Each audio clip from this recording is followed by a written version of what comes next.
Good morning, everyone.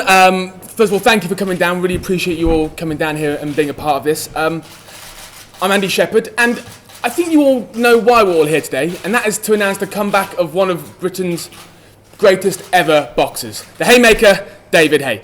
Today, I'm very happy to announce that the Haymaker will be making his return to the ring, his first fight in 3.5 years, right here at the O2 in London on January the 16th. I can also announce that his opponent on that evening will be Mark the Dominator de Mori.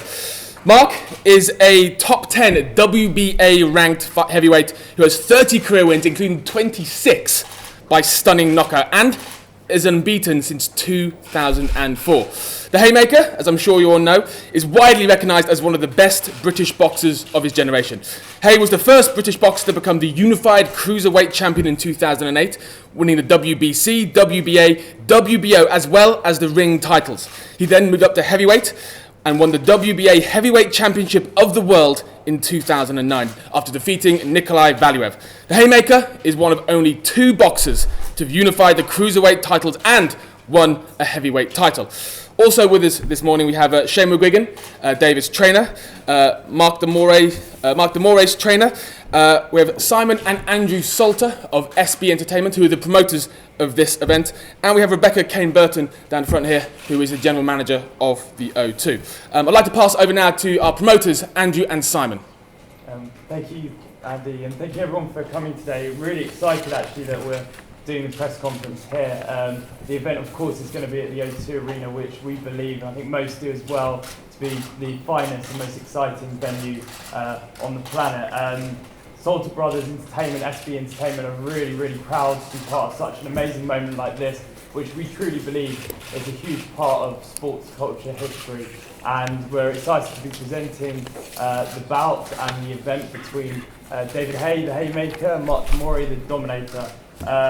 We truly believe, as well as many others, that David is one of the best boxers of our generation. Not only exciting within the ring, but exciting to everyone that my brother and I, co-founders of Salter Brothers Entertainment, everyone we speak to about David, whether it's A-listers, broadcasters, brands, we typically won't get excited about boxing because it's so niche. Get really excited about David's comeback. So I can genuinely say we have some amazing plans in place. And so you know a bit about us and what we do, because we're not the typical faces and what you expect from boxing circles. Is my brother and I are behind some huge campaigns and events. Most recently, in last year, we were behind what was recognised by MTV, CNN, major news outlets across the world as probably one of the biggest social movements of our generation. We were inspired by a young lad at the age of 19 who unfortunately lost his life to testicular cancer. It was merely embarrassment that caused his loss. It's 100% curable if caught early.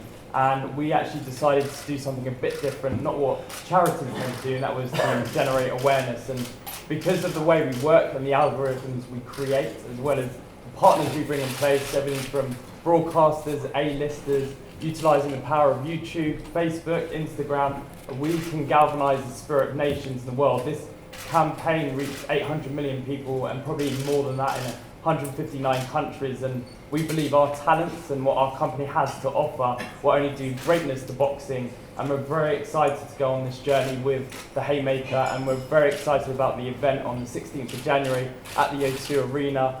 It's going to be a brilliant event and hopefully something you haven't seen before, but certainly it's going to be thrilling. So I'll pass you on to my brother, who will probably share some more. You've actually said quite a lot. I'll keep this concise. Like Anna said, we built this ability and this algorithm to reach hundreds of millions of people worldwide who may not have shown some sort of interest in boxing. We really believe that boxing will inspire a generation. And just wait to see what we have for the Haymaker return, with his unprecedented reach and for the popularity and the future of boxing.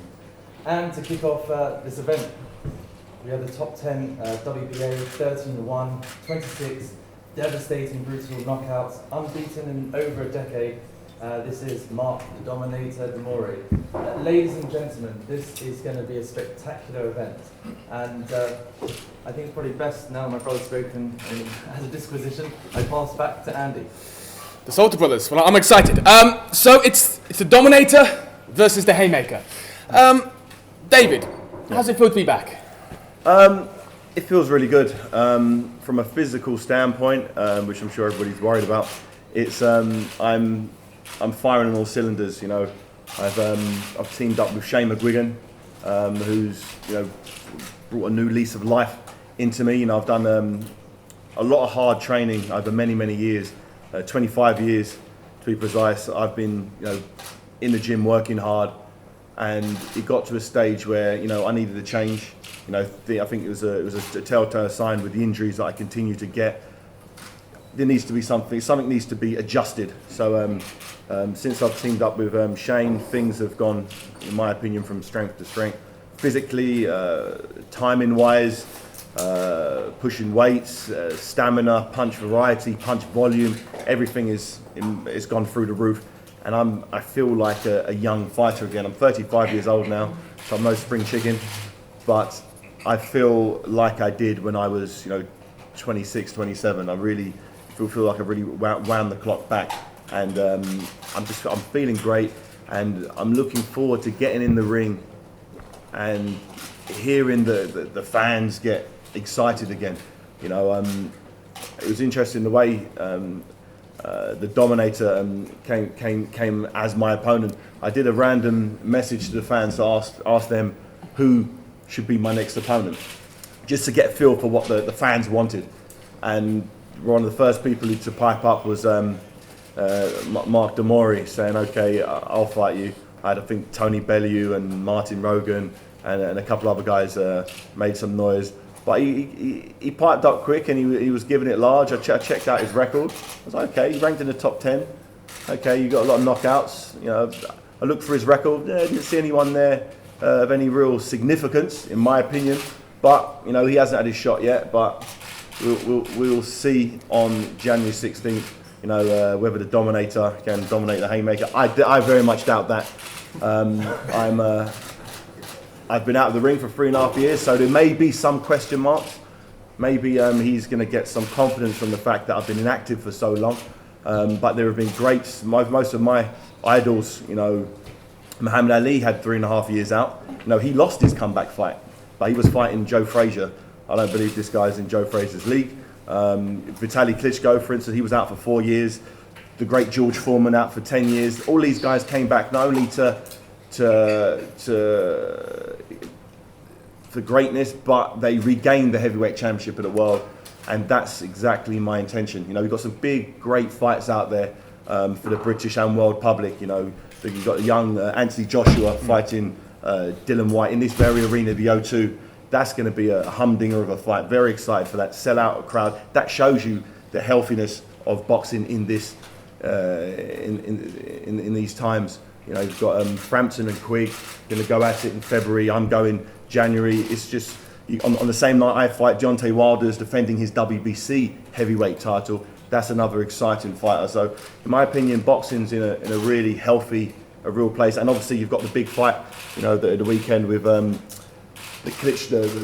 Vladimir Klitschko fight facing the big mouth, the Tyson Fury. This is going to be very entertaining. If Tyson Fury can live up to the hype that he gives himself, you should find it a very easy assignment. But I wouldn't put too much money on that happening. But it's, as I said, exciting times for heavyweight boxing and boxing in general. And I'm just happy to be putting my little piece into it. I'm really looking forward to getting back out there and giving the fans some great nights of entertainment like I did many moons ago. And you've not picked an easy opponent in Mark. I mean, top 10 ranking. I could have picked someone. I could have picked an opponent, and I think everybody would have gave me if I could have picked someone who was 20-5, who'd been knocked out a couple of times in recent fights, and people say, okay, you should come back fight. I wanted someone for people to get excited about. He looks the part. He can punch. Okay, let's do it. If I'm going to do it, let's do it properly. There's no reason why I'm going to need two fights against complete, nobodies before I can get back in there. I believe, and if I'm doing what I'm doing in the gym in the fight January 16th, I'll be better than I used to be. And if that's the case, let's roll with it. What are you expecting from Mark on the night? I'm expecting someone who can punch and someone who knows they can punch, someone who's expecting me to fall apart, someone who, you know, is, as I said, he hasn't lost in like 11 years. So that brings its own interesting dynamics to it. You know, when someone's got such a long unbeaten streak, they bring a different type of confidence than someone who's been knocked out a couple of years ago. So I'm looking forward to that. I'm looking forward to having to adjust to him, find ways to win. You know, I know it's probably not going to go 100% my way. I'm going to have to adjust. I'm going to have to find. As I said, I haven't been in the ring for a while, so I'm going to need to, as I said, shake off the ring rust. You know, but it's hard to do that when someone's trying to knock you clean out. But that's what makes boxing exciting. When you're not quite sure, the fact that people are going to come to this fight and not sure whether I'm going to be the old Haymaker or a new Haymaker. Is it better? Is it worse? That's what's going to get people excited. And Shane, this is a new partnership between you and David. Yeah. How did this come about? Well, about 2 months ago, I got the call, and David was looking for a new trainer, and as he said, new lease of life. And we started working together. We gelled straight away, and he's definitely back. He's definitely firing on all cylinders. He's can always punch. He's very athletic, but it's just about refining his training, making sure that he can go through the training camps and come out unscathed. And David, this is a new pairing as well with the Salter brothers for promoters. Why them? The new faces in town. You know, I met these guys a few years ago, and I saw what they did with the Feeling Nuts campaign that, you know, reached, I said, nearly under 1 billion people through their crazy algorithm. I don't know how these guys do it, but they can reach everybody in the world. And I remember thinking at the time, if they could do that with this project, how about if they was to be incorporated in a Haymaker comeback? How much difference would that make to me? So we started having some conversations, and one day they came over to me and said, okay, we're talking a lot about this. What would it take for us to promote you, for us to take you around the world, to assist you in becoming the heavyweight champion of the world? I said, it's not straightforward like that. It's so much goes. It's not a cheap venture. I said, off the bat, I will cost X, the opponent will cost X, and it's going to take this long. You've got these obstacles, these governing bodies, this.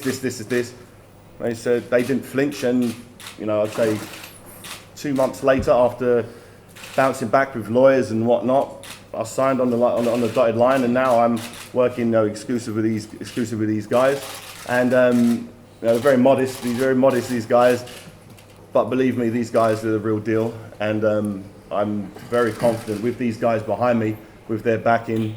You know, I will go straight back to where I deserve to be, and that's the top of the heavyweight pile.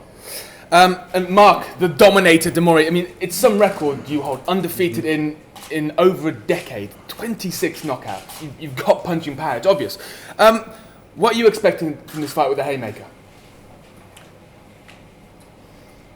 I was a guy that followed David Haye's career, and I think from maybe the Mormec fights, I followed what he did, so I know him very well, and I'm obviously the unknown quantity here.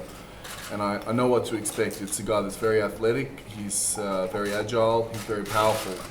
We all know what to expect from him, whether he's better or worse or the same. But one thing him and his team may not know is that most of my career, almost 90% of my career, I trained in my dad's garage. So I was a self-trained guy, training in my dad's garage, flying to places all around the world by myself with no trainer. Now, some of the fights that are on YouTube, I was on my honeymoon and my wife said I should fight. I had a few fights with my wife in the corner. So she's crazier than I am. But that's the guy they've been watching on YouTube, that's the guy they're preparing for. And all empires, no matter how great, crumble eventually. Everyone has their time. It's the Ottoman Empire, the Roman Empire, David Haye being a world champion, Klitschko being a world champion. And what it takes to end a reign or an empire or someone on top is not always a better man, a more skilled man, but it's some guy that turns up that just believes. And he's got a little bit of a sickness in his head that he refuses to lay down. He refuses to read the script, and he turns up willing to give it everything, round 1 to round 10. And I'm now living in Croatia 2 years. I've gone from a self-trained guy living in the garage at my dad's house to This guy, Mario Shivolja, he was the national coach of Croatia, two-time Olympian. He actually told me he even fought on some same amateur shows as David Haye in Rome. And it's now a different level of training. I've gone from the guy, self-trained, turning up to fights by myself or with my wife in the corner wiping blood off my face, to a guy that has a proper team. And my strength has gone through the roof. I always had power, but now it's gone to another level.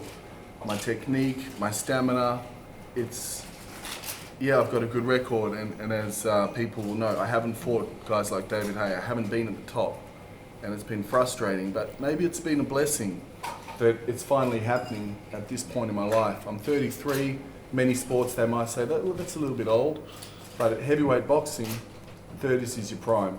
And with this guy behind me, and the training I've been doing and the preparation I've got for this fight, of course there's a script there that says David Haye's comeback fight. This is the chance for him to regain, his world ranking and get back in there. But as I said, every dog has its day, and it just takes someone like me that's a little bit sick in the head, that doesn't believe that I'm here as a sacrificial lamb, and someone that's ready to go that extra mile and put him in a position where he wonders, I'm a millionaire, I'm famous, do I really need this? And that's the position I want to put him in the fight. And I guess that'll answer questions for him and for me. It's the Dominator versus the Haymaker. I'd like to open up to any questions from the floor now. Any questions from anyone? In that case, we'll call it a day. Thank you very much. Just so you know, tickets go on sale tomorrow morning exclusively on O2 Priority at 9 a.m. That's for 48 hours, and then to the general public at 9 a.m. this Friday morning from access.com. It's the Dominator versus the Haymaker, January 16th at the O2 Arena. Thanks for coming.